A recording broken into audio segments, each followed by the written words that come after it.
Target stock recently crashed after the company reported disappointing quarterly financial results. The company is expecting holiday sales to not be as robust as they initially expected, and they downgraded their year to date forecast for revenue and profitability. But I wanted to evaluate Target stock longer term and do a discounted cash flow valuation to determine an intrinsic value per share for Target stock and compare it to the current market price to see if it's under or overvalued according to my evaluation. So let's take a look at this interesting company and determine what is the intrinsic value per share utilizing the DCF. I want to thank the Motley Fool for sponsoring this video. Visit fool.com/parkev for the 10 best stocks to buy now. So one of the numbers I'm going to need to make this estimate is Target's beta. It currently is 1.24 according to Yahoo Finance. I also need the company's forecasted free cash flows for the next several years. And according to the analysts on Wall Street that are following Target stock, they think the company's free cash flows are going to be relatively flat over the next 5 years.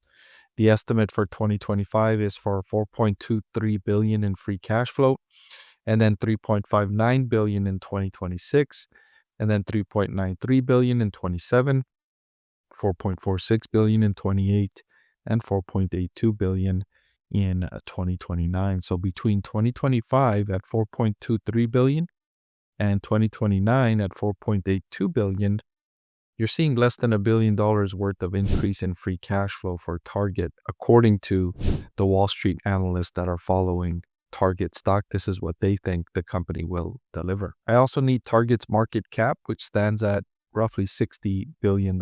The average shares outstanding, which stands at $461 million, and their long-term debt, which stands at $12.23 billion.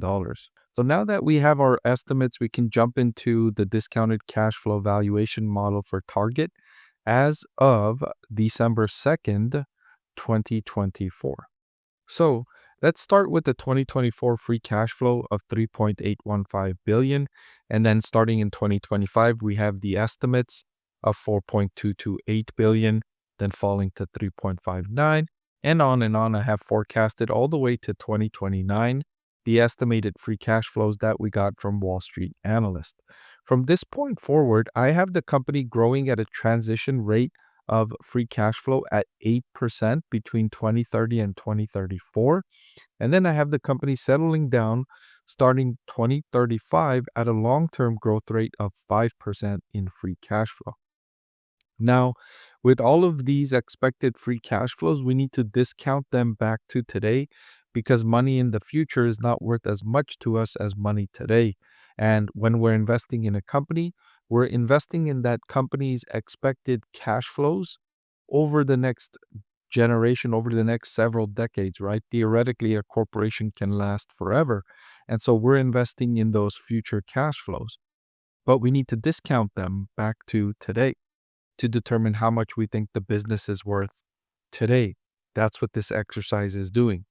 We need a discount rate, and the discount rate I like to use is a weighted average cost of capital that combines a company's cost of debt and cost of equity. The cost of debt, I assign Target a cost of debt of 8.5%, and that adds about 400 basis points to the risk-free rate of 4.5%. And then for the market risk premium, I have at 6% with a beta of 1.24. And so I get the cost of equity using the capital asset pricing model of 11.94%. So combined, I get a weighted average cost of capital of 11.25%, applying a capital structure of 20% debt and 80% equity because the company has $12 billion in debt and the market cap is about $60 billion. So about 1/5 of the company is total debt. And so I've assigned them the target capital structure of 20% debt and 80% equity. So when we discount all of those cash flows back to today, we get a value of operations of $69 billion for Target stock. Now to this total, we need to add the company's cash balance and subtract the debt. And then we get the value of equity at $60.4 billion for Target. If we divide that by the number of shares outstanding, which stands at 461 million, we get an intrinsic value per share of $131 for Target stock. And not surprisingly, the current market price is $130 per share. So we have a market price and intrinsic value that are relatively equal. That means that according to my estimate, I feel that Target stock is fairly priced. It's priced at roughly what it's worth. And this should be what you find in most cases when you're dealing with a large cap stock like Target. You'll find that market prices are roughly in equilibrium. You're not going to find large displacements very often where the stock is significantly overvalued or significantly undervalued, especially for companies like Target that are followed by several industry analysts across the world. And so you're not going to get these mispricings all that often with companies like Target. So does that mean that the stock is going to stay flat forever? No, that's not the case. The stock price could rise significantly over the next year. It could fall significantly over the next year.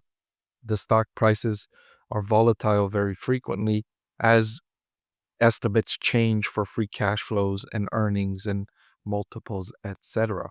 Also, when you have a stock that is fairly valued, you can expect the stock price to increase at relatively the rate of its cost of equity. So here I have the cost of equity at 11.9% for Target, and that's about plus or minus, 2 percentage points is what you can expect to earn from Target stock over these next several years. The cost of equity is what you can expect to earn if there is no mispricing. If there's a mispricing where you feel like the stock is undervalued, you can expect to earn the cost of equity plus the convergence between the company's current market price and the intrinsic value per share. Of course, this is for informational purposes only. Please do your own due diligence before making any decisions based on my estimates and my calculations. Hey everyone, I'm excited to announce that my book is finally available for sale. I've been working on it for more than a year now, so I'm really excited to finally share this with you now. It goes through my framework for evaluating stocks. Some of you often ask why I like this stock or why I like the other stock, and this framework provides you the things that I look at when I'm evaluating stocks. I've added the link in the description below.